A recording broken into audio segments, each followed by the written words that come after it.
Let's all welcome Wil Dasovich. Welcome! Clap, please, everyone back there. Yes, there will be a sound Thank clip. Yeah, a sound bite to this. I'm ordering everyone to clap. Everyone's just looking at me. So welcome. So he has no idea what's going to happen. I have no idea what we're doing here, what we're going to talk about, nothing. I just showed up and yeah, that's how I live my life, spontaneous. I walked in a room and there's a bed. I was like, oh, what? I don't know what we're about to do here. What you got yourself into? Yeah, I know. This is great though. This is the most comfortable podcast I've ever been a part of. I think I looked at it as an opportunity. I think I was like, oh, people think I'm gay. Great. Now it's great and a great opportunity for content. Am I gay or not? And then like, there's always like something you can learn from. So then I think I did a video about like being gay is not an insult, you know? And then I made a whole piece about just acceptance.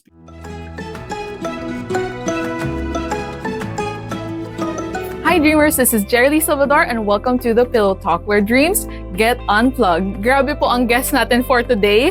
Napaka-adventurous niya po, Kengkoy, and a very great storyteller. Let's all welcome Wil Dasovich. Welcome! Clap, please, everyone back there. Yes, there will be a sound Thank clip. Yeah, a sound bite to this. I'm ordering everyone to clap. Everyone's just looking at me. So welcome. So he has no idea what's going to happen. I have no idea what we're doing here, what we're going to talk about, nothing. I just showed up and yeah, that's how I live my life, spontaneous. Yeah, and that's great. And we're basically going to talk about your life. So it's like, you know, cool. So it was through your mom that I got to contact you. Because I messaged you already, emailed you, but then obviously you have so many messages, so I understand. And so I asked your mom for help on IG. And yeah, that's the secret to get to me. I got it. Through my mom, my assistant. Yeah, there's a handful of people, but yeah. Yeah, so that's it. So thank you, Tita Chari, for helping me out. And so she sent Shavina's number. So nice.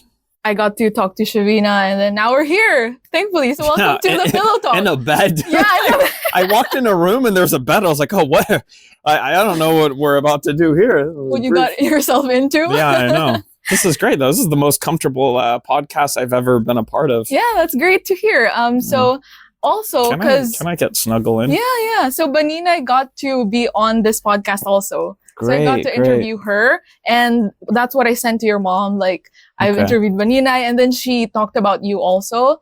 And she was saying that she's thankful that you gave her money when she was just starting out, when she was broke. You were helping her out. I'm glad she remembers me. That's so sweet. Yeah, we were saying that you're Kuya Wil because you give out money. Yeah.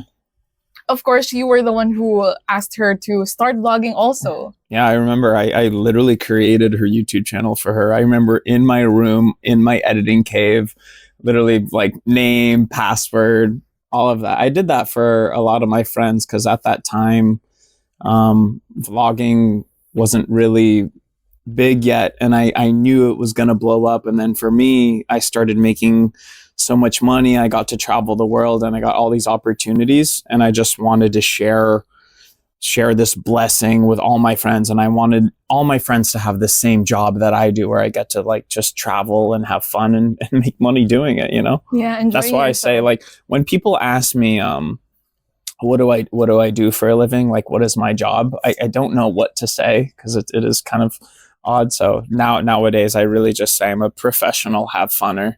Yeah, that's really what I do. Yeah. I just try and find ways to monetize activities that I love doing. And speaking of vlogging, you've been doing this basically for 10 years now, a decade. 10 years, yeah. It's How pretty does crazy. That feel? Time just flew by really fast. I'm thankful and grateful that I'm still here because everyone always told me, you know, this is very, very short time you'll be able to do this. Usually it's only, I remember vloggers and YouTubers were like professional football players, like American football, where the average lifespan's like 2 to 3 years because it's incredibly intense. It's hard to stay in it. In a football, you get injured really fast because it's dangerous. And in YouTube, in content creation, it's more of like the mental aspect. People do get damaged mentally. It's really hard to stay creative. Like 10 years ago, I'm trying to think of if there's anyone around Still from 2015. I remember, oh my gosh. I remember when I got invited to the first like YouTube meeting, because these YouTube meetings now, or whatever conventions, there's probably like 50 or 100 YouTubers or whatever. But I remember in 2015, there were 10 of us. Whoa. Imagine 10 YouTubers in the Philippines, or 10 at least, whatever, large YouTubers that got invited. Everyone at that dinner, no one's around anymore. And then it's so everyone from 2015, it's really hard to keep up. So I'm just happy I'm still here. I don't know how. I do know how. It's because I really enjoy what I do. I'm passionate about it. And then once you lose that passion, I guess that's when you stop doing it, you know? And you're still passionate, so that's great. I'm still passionate, yeah. So to all the haters that said I wouldn't be around after 3 years, I'm still here. Look at where he is now, here on this bed. A bed, yeah. And then what about for your dream when you were a child, before all of this vlogging happened?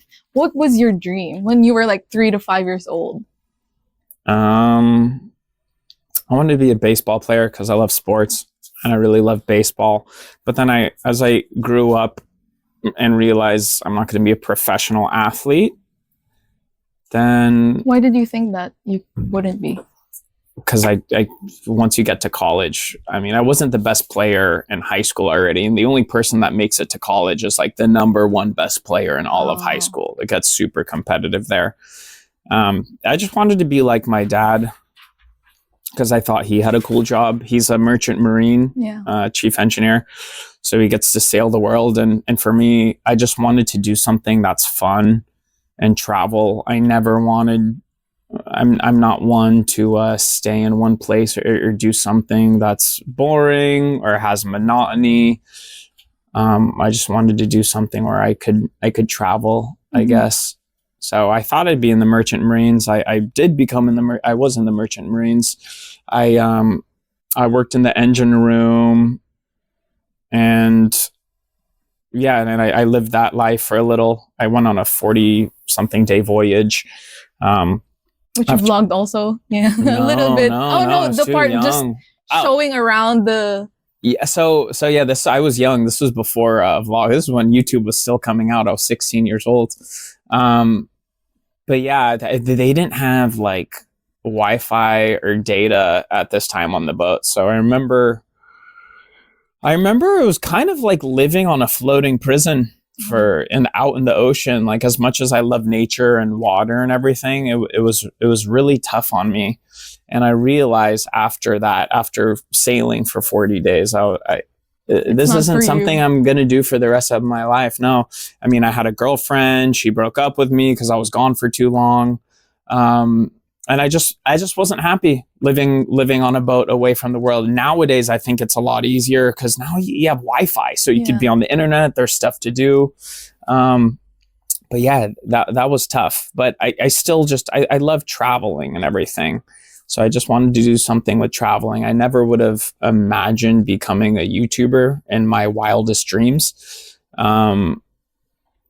But yeah, I studied business, so I wanted to be a businessman. I studied entrepreneurship. I just didn't know what business I would create and run. Okay, before we get there, let me just backtrack a little bit. So how was it growing up with your family?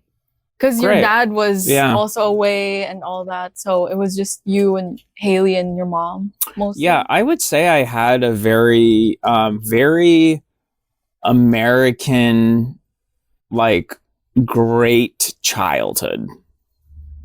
I grew up playing sports. My dad was the coach. My mom was a stay-at-home mom and raised us. I mean, she was a nurse, but then eventually when we were born, she stopped working just to raise us.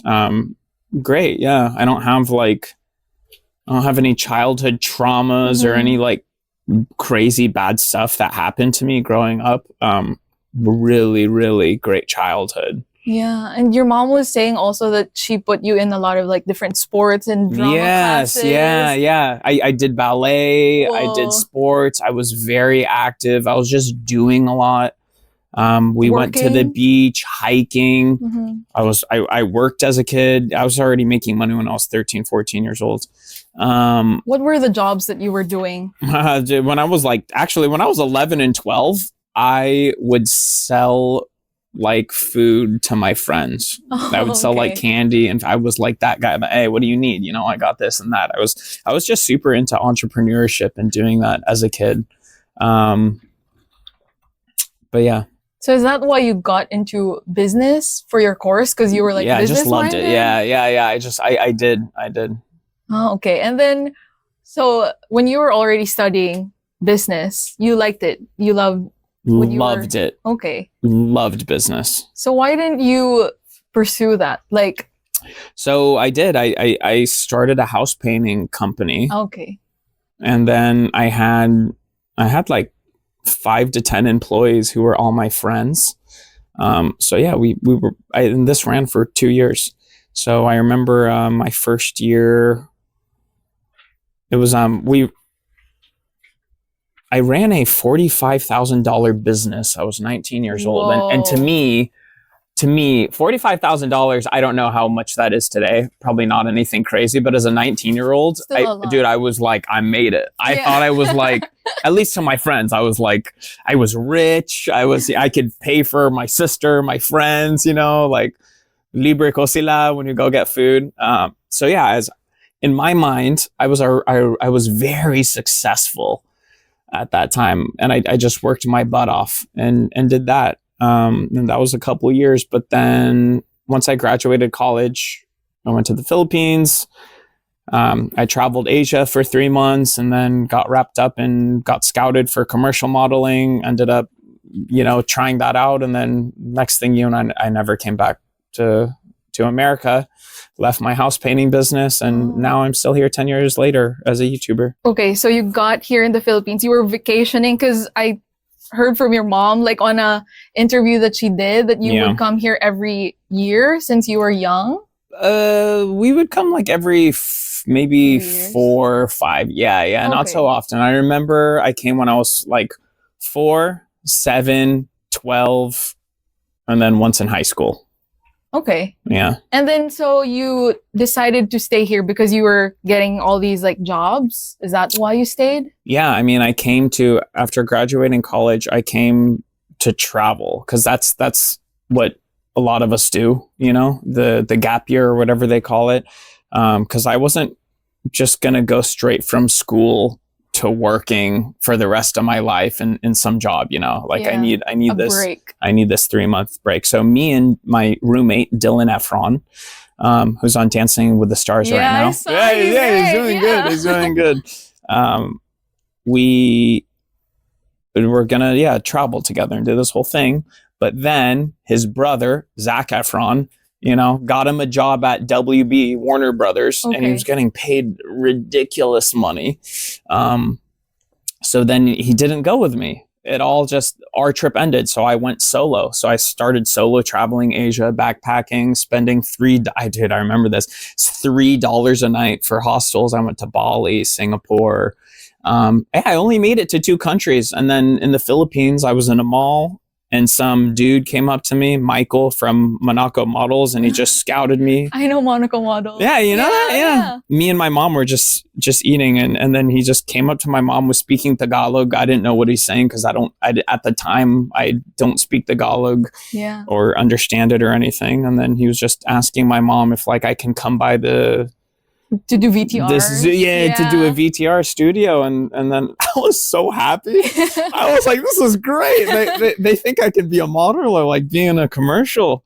Because my whole life I lived in the shadow of my sister. You know, my sister's an actress. She's a singer. She's musically inclined, plays a ton of instruments, popular kid, homecoming queen. Beautiful, and I was just kind of just like the little brother. So for me, I was like, oh wow, a little recognition. No one ever like, you know. So yeah, I did a VTR, and then like a few weeks go by, and then I got booked for a commercial. Whoa! Yeah, it was like a Pizza Hut commercial. Congratulations! It was really cool. And you wanted to keep doing that. That was the best. It was the best thing in my life.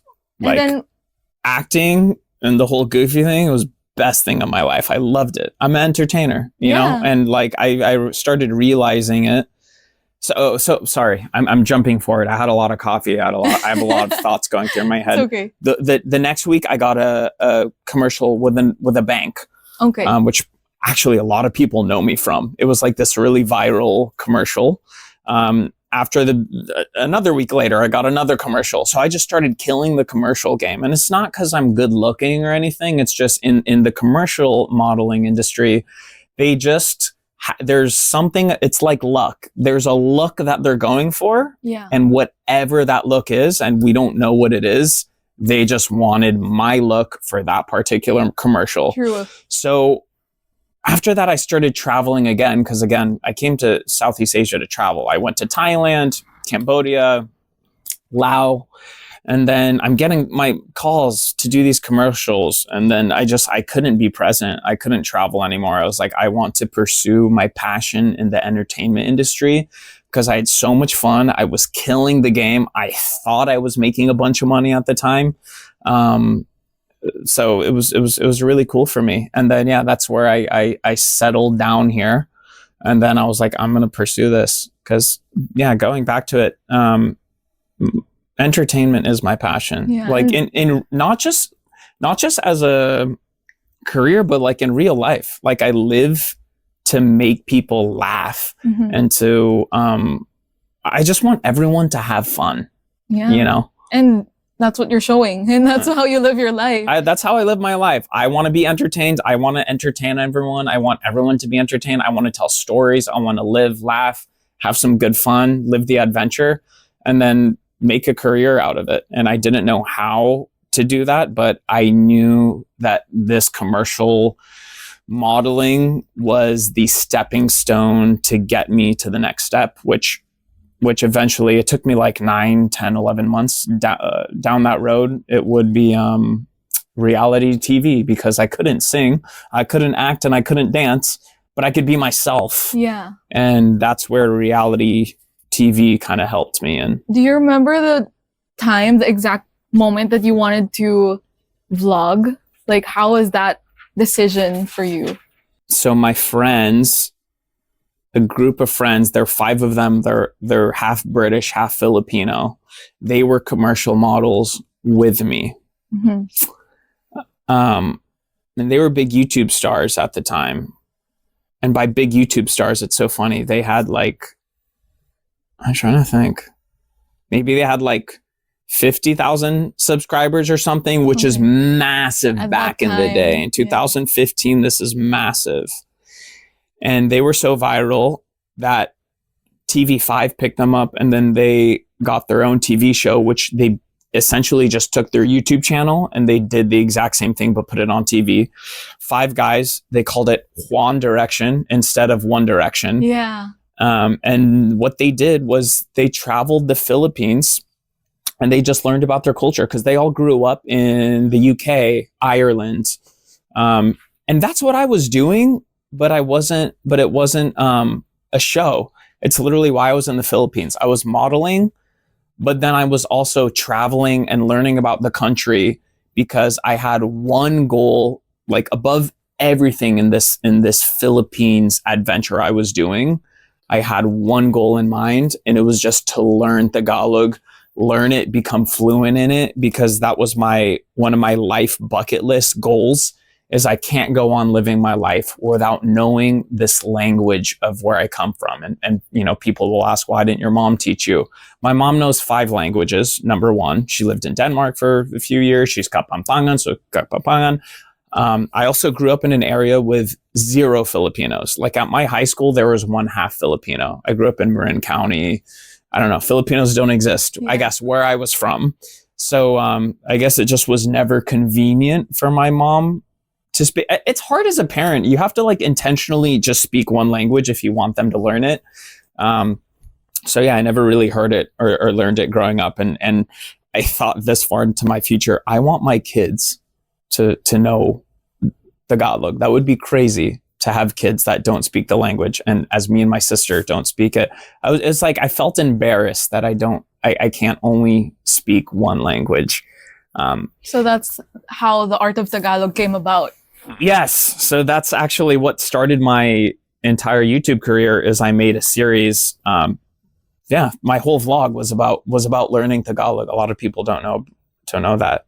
I forgot about this event. It's been 10 years. Yeah. There's so much happening. But I also, there's so much criticism because imagine my parents spent college in the US is so expensive.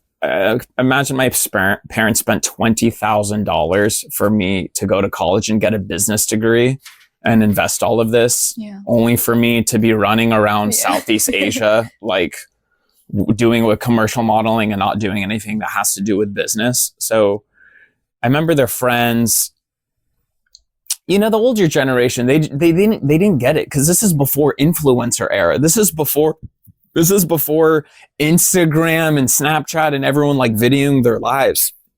So it's really hard to explain what I was doing to people back home. And not even the older generation, just normal people. So it's almost like I was looked at as just like what is this guy doing? I don't want to say a failure, but just like, it's just whatever, just lost. But I think that kind of helped too, that you were kind of naive with like how everything was around you, that, so you could just do whatever at the start. So what deterred me from that criticism and not going back home and feeling pressured to work? Well, number one, I saved enough money for me to be able to last for a few years.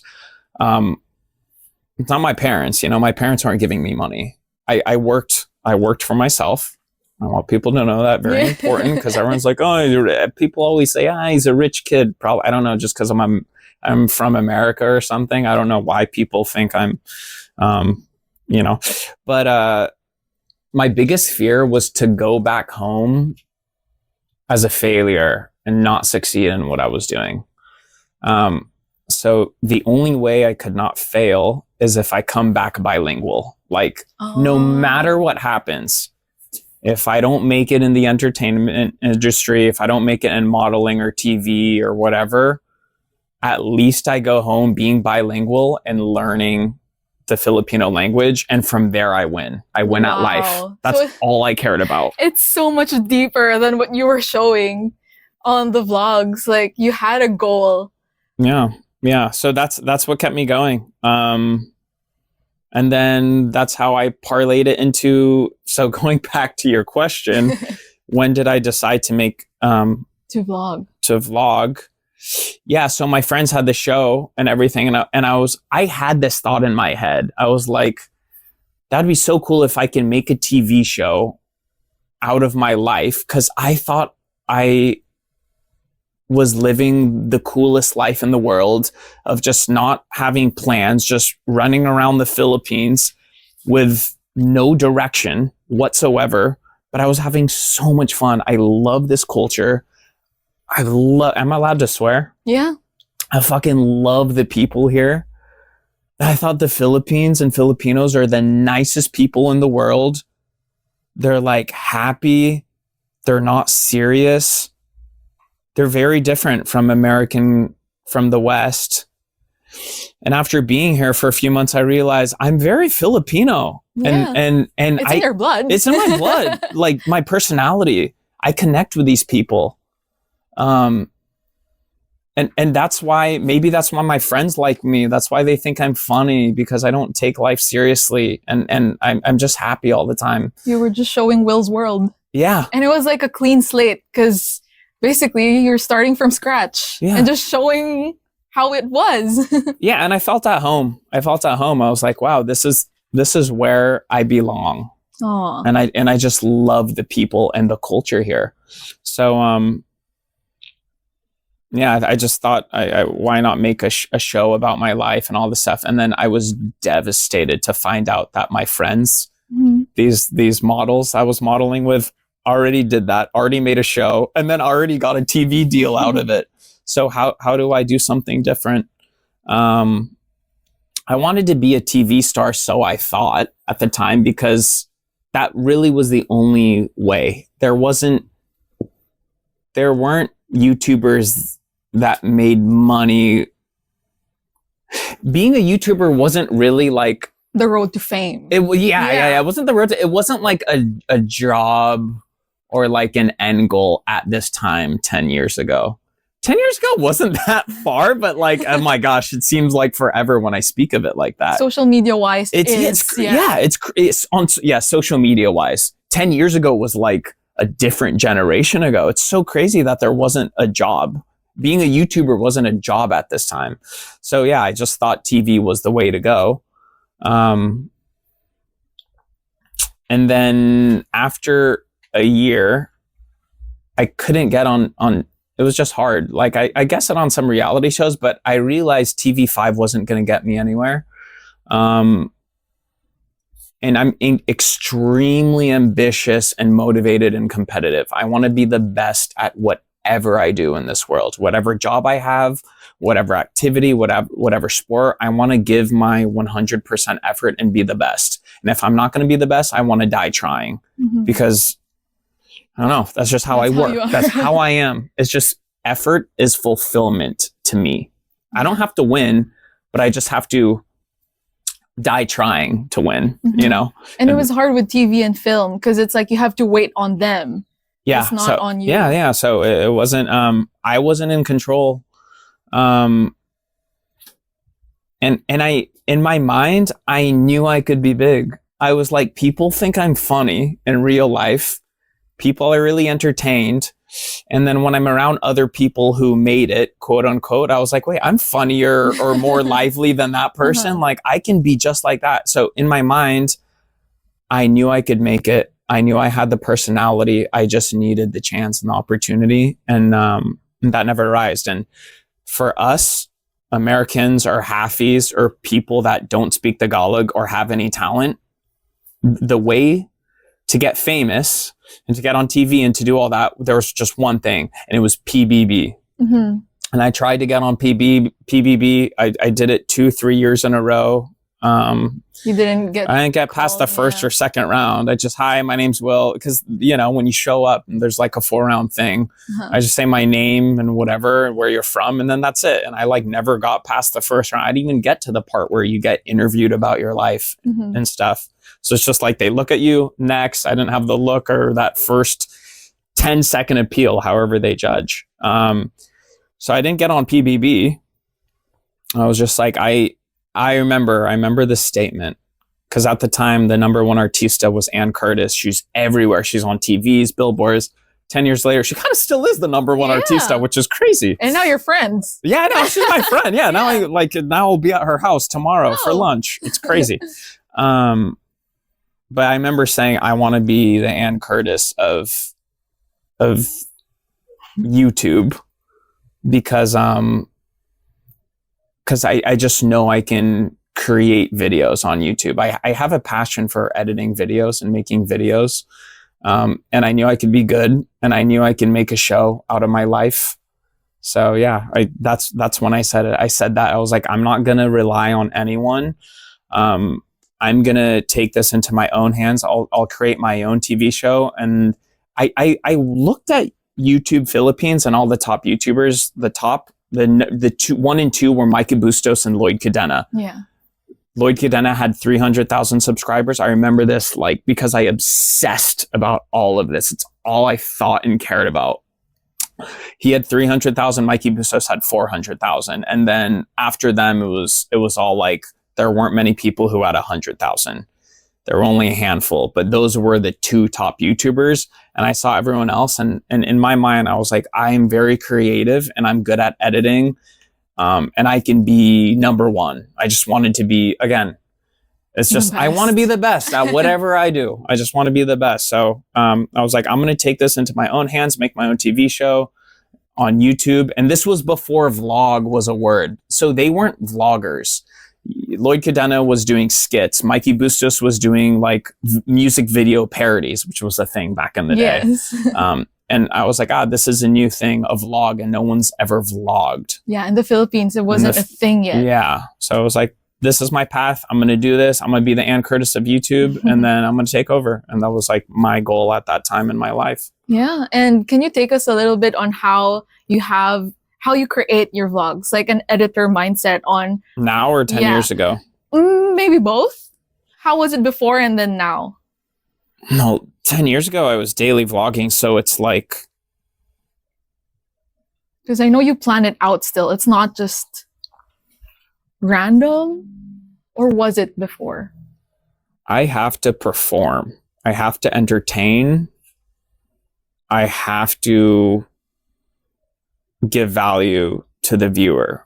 So all I care about, all my goal is, how do I tell a story to entertain people? That's how I lived every single day of my life, because I was living on a TV show, a daily TV show about my life. How do you make every single day something people want to watch? And the easiest way to do that is to travel, is to explore, is to do something crazy, is to live spontaneously without plans. So that's what I did. And then what about now? How do you plan your vlogs? Geez, it's so different. So complicated. Today I just need an idea. All I need is one idea, and then I figure it out. I'm still not organized. For instance, me and Daniel Marsh are going in a couple days to hike the highest mountain in Taiwan. So that's the idea. We're the highest mountain in Taiwan, hiking that in 24 hours. I have an event here in the Philippines. After the event, I go straight to the airport, fly to Taiwan, land at 9 p.m. Then we take a car down to Mount Jade. Or no, we take a train and then a car. So then we'll arrive at like 2 a.m. and then we have to get to base camp before 10 a.m. or they close on us. So then we hike right away, no sleep. And then we hike up to the top and then we come back down. Most people do this in 3 or 4 days. We're doing this in 24 hours with no sleep. Hike back down. Then once we get down, we have to travel 5 hours back to Taipei. And then I have to give a talk for Red Bull, because that's the reason I'm going to Taiwan. And then I just slipped in this adventure for fun, for the story, for whatever, for the adventure. So like that. That sounds like your script already for the VO. Yeah, no, the script is literally what's going to happen. Exactly. That's it. So I just have an idea. And then after all that footage, I just look at what I have, and then I create a story as I edit it. And this is the worst way to create content. It's the most inefficient, because you can't just do this and then give it to someone and say, here, edit this and make it entertaining. It's my personal story, and I don't know how to present or tell the story until I see the footage. And it's kind of just like innate in me. I just like watch it, and then I come up and tell the story. So that is how I do it. And that's also why I'm stuck editing videos till this day. I can never just I'm so envious of my friend Erwan Youssef, who can just be a host, and then he could just schlep off all this stuff. Everyone, I think this is how most YouTubers and content creators do it. They film their stuff and then they just throw it to an editor, and an editor does it, and then it's done. That would be my dream, where I can just film something and then here, take it, make something out of it. But my content is very personal, and it can be very deep. And then it's very based around my thoughts and my experience. And I don't know how to tell that particular story until I'm actually editing. So. Yeah. And you've tried hiring editors, right? But it's hard. I have an editor, and he's really good, and he helps me. But the final details. But I can't just give him my stuff and say, edit it and tell my story. I can't tell him to just tell my story. It's impossible. He doesn't know what I'm thinking. He doesn't I just come up with ideas while I look at it. Like my last vlogs in Siargao, I'm looking at Selene, and I'm looking at her face, and I'm looking at her eat the food. And then all of a sudden I just start thinking of analogies in my head. I guess this is the creative part, right? And this is the personal and creative part. And then I just start telling a story as she eats the food and everything. And you cannot plan this. It just happens. So you really base it off of your raw footages mostly. Yeah. It's like, I don't know. It's weird. It's a lot of things. It's like magic. There's like, it's your experience. It's what your memory is. It's what your emotions and feelings were. But then it has to coincide with the footage that you have. Mm-hmm. So sometimes you can't tell this story if you don't have that footage. And then you see the footage and it's like, what story can I tell with the shots that I have? And then I try and do my best and mix it all together. Yeah, that's great. Thank you for sharing, because it's like interesting to me too. And I'm sure hopefully for the viewers as well, to like kind of understand where you're coming from when you're editing. It's a blessing and a curse, because it's what makes me different, and it's what's irreplicable. Like you can never copy me. Yeah. No one can ever copy my vlog or my storytelling style. Because it's you. It's me, and it's unique, and it's different. So that is the good part about it. But the curse part about it is that I can't make anything efficient, and I can't have people work for me. I can't outsource all of my content to someone else, because it's my story. Yeah. And what about when you got into PBB? So how did that change you as a person? Yeah, so PBB. It's a lot to unpack. It is, dude. All of this is a lot to like. Looking back at my life, what has happened in 10 years, I feel like it's 5 lifetimes, because so much has happened in my life in 10 years. So I didn't get into PBB.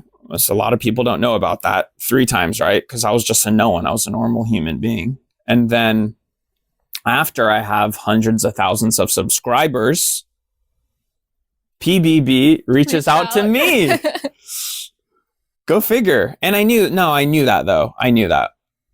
I remember when I was trying to make it in the entertainment industry, I was like, no one's ever going to give me a shot but myself. The only time anyone's going to reach out to me is if I already have value. So that's why I was like, I'm going to build my own career, and then they will get me. And truth behold, it happened. Yeah, after vlogging for a couple years, they reached out to me, and I got on PBB. Yeah, and it was hard to be like vulnerable inside,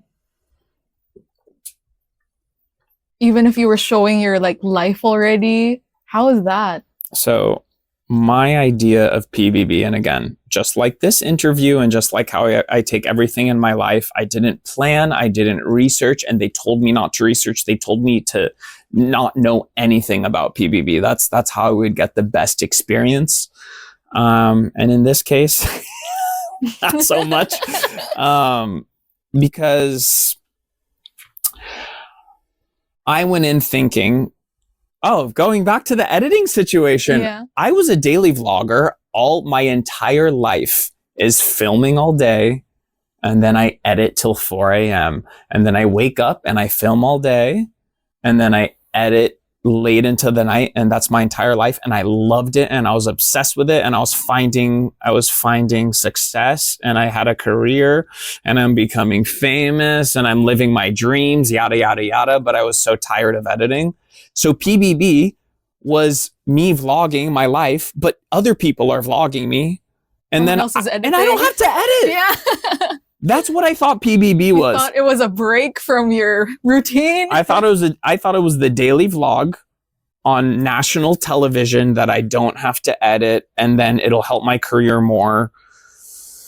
And that was it. And I get to introduce the vlog life and like what I'm about, and I can help the Philippines through being me. Because the vlog, the thing that really made me want to vlog is, going back, I thought I wanted to be an artista, be on TV, but then I felt like it wasn't adding. I felt like Filipino media or just television in the Philippines didn't bring value back to the viewer. So I remember people watching Showtime and Eat Bulaga and whatever, all these shows. Actually, I shouldn't even name them. They were just watching it, but they're not getting smarter. Oh. And I wanted to bring value to entertainment. So in my vlogs, it's entertaining, but there's always something you can get out of it. So health is I'm a huge advocate of health. So I talked about how to eat healthy, how to maintain, physical activity for fitness. I'm very happy. And again, it goes back to my childhood and who knows, whatever else, nature and nurture both. But I love life. I fucking love life. I'm so passionate at it. And I wake up every single day just so excited to live. And I want everyone to feel this way. So I would like give tips on the things I do in life that make me happy. I thought I had the answer for everyone. And I talk about sustainability. I'm from California, so I was super passionate about the ecosystem and nature and animals. Yeah, that's why you jumped in the Pasig River. Yes, that was actually for the WWF. Yeah. Yeah, that's actually one of my most viral videos. And again, it's stupid and crazy, but at the end of the day, it has a cause and it's for a purpose.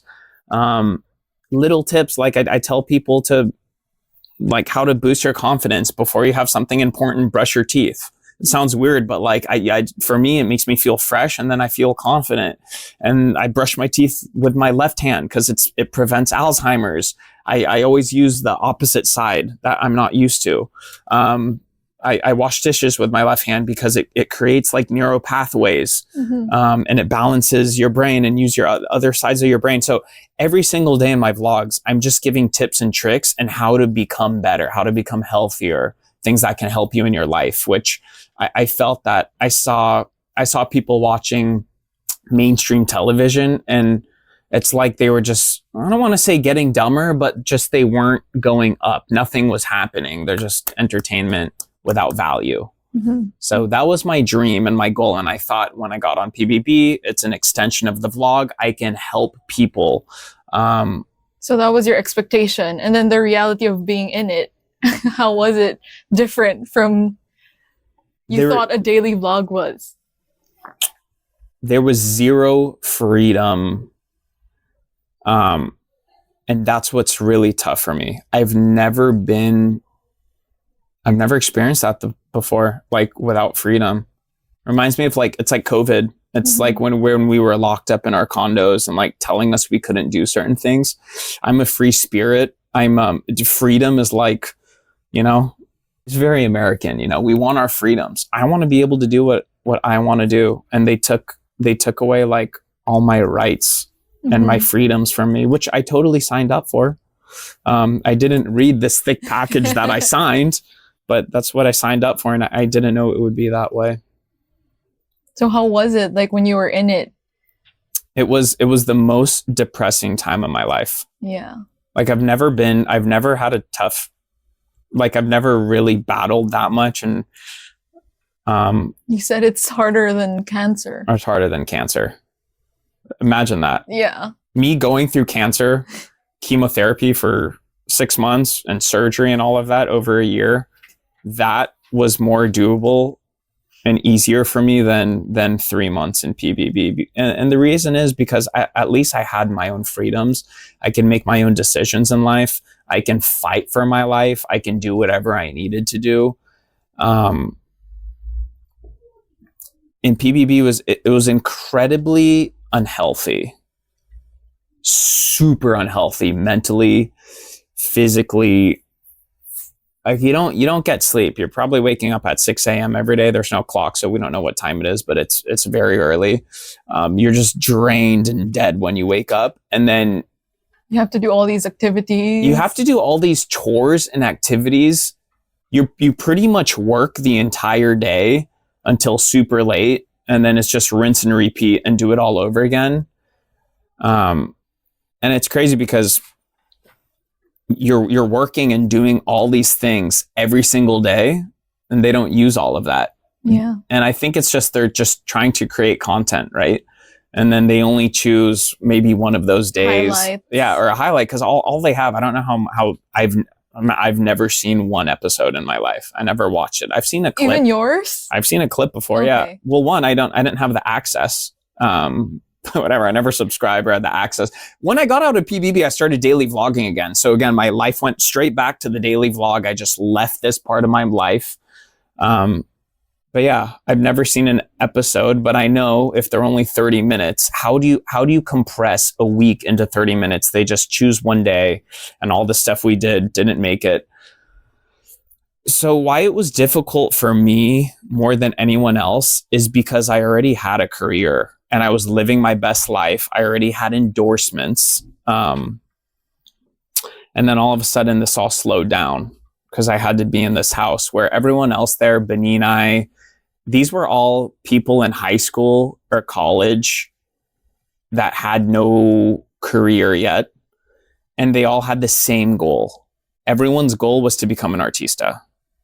I was the only person in our batch that didn't share this goal with them. Because you already were, basically. I already, by this point in my life, I had acted on GMA. Yeah. I already went through showbiz, and I already understood it's not for me. It's not, yeah. I'm a creative. I'm someone who I'm a filmmaker. I produce my own shows, my videos. Sometimes I make 45-minute videos. Sometimes I make 2-hour documentaries.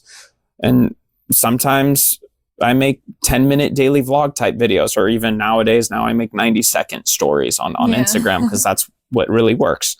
But I'm not an artista. I'm not someone that just like does what they're told and acts. I'm not passionate about that. I'm passionate about creating content.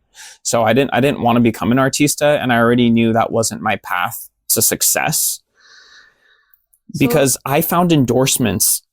I already got endorsements as a YouTuber with a few 100,000 followers, which is not much. Where in artista, to get an endorsement, you have to have millions of followers. Like only the top of the top get endorsements. Where it was just like, wow, I hacked it. I hacked it without getting millions and millions of followers, but already am at top of the digital space. So it was already the incentive. They were so happy to be there, and they'll do anything because after, I don't know the rules here of what I am and am not allowed to say, but I do remember someone saying that like I can talk about stuff 3 years after the contract. Anyways, who cares? I don't care. It's been 9 years since I did PBB. But after PBB, you automatically get enrolled into Star Magic. So it is part of the process. PBB is kind of like it's like stepping stone. It is a stepping stone. It is a pre-Star Magic, and then you go into Star Magic, and then they just pick 1 or 2 people that become successful. So that wasn't your plan when you came out. How was it? Like, how did that change you as a person when you got out of PBB with this mindset? I was devastated when I got out of PBB because listen to this. When you get out, before you get out, they brief you. They put you in a room and they tell you all the scandals and controversies that happen, just so you're not like shocked when you come out in the world. And I remember they showed me there was an episode where someone said you were gay. And they're like, there's this gay controversy. And that happened. So you have to be prepared. A lot of people think you're gay. I was like, okay. that actually, I'm trying to think back. Because now I don't think it like, well, whatever. But I wonder if it concerned me.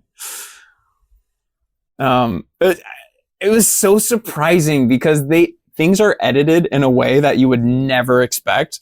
Like, imagine I was in that house for 3 months and I was how the hell did a gay controversy come out? Like, what happened? That's a long story, but I guess you can look it up and you'll see for yourselves why. So there was that. I don't think I really cared though. I don't think that's like I think I looked at it as an opportunity. I think I was like, oh, people think I'm gay. Great. Now it's great and a great opportunity for content. Am I gay or not? And then like, there's always like something you can learn from.